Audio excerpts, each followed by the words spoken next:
ایران او طالبانو په حساس وخت کې مهم تړون لاسلیک کړ.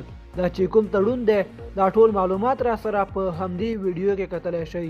سلام، ستړي مشئ. په AFG+ چینل کې درته ښه راغلاست وایم. AFG+ چینل تل ستاسو په چوپړ کې، نو همدا اوس در سره چینل سبسکرایب کړئ. طالبانو په حساس وخت کې ډیر مهم تړون لاسلیک کړ. د افغانستان د نوي حکومت او ایران ترمنځ توافقات په چټکۍ سره پراخیږي. په داسې حال کې چې تر اوسه ایران نوي افغان حکومت په رسمیت نه دی پیژندلی، مګر طالبانو سره توافقات چټک په مخ ځي.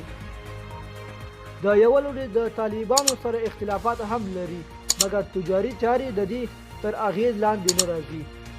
د تازه تړون په اساس افغانستان به د ایران څخه 100 میګاواټه برېښنا وپلوري. دغه برېښنا به د افغانستان لویدیځ ولایتونو ته ورکول کیږي ترڅو پورې هلته د برېښنا د کمبود ستونزې حل کړي. د افغانستان د برېښنا شرکت حکمت الله نورزی وایي چې دوی هیله مند دي چې په دې تړون سره به د افغانستان د غربي ولایتونو په ځانګړي ډول د هرات ولایت د برېښنا ستونزه حل شي. د برېښنا شرکت ویاند په یو پیغام کې ویلي دي چې دا برېښنا به یوازې هرات ښار ته نه ورکول کیږي، بلکې فراه او نیمروز ولایتونو ته به هم د دې تړون څخه برخمن شي او د دې ولایتونو ته به هم برېښنا ورکړل شي. دوستانو، زموږ د نن ورځې خبر تر همدې ځایه و.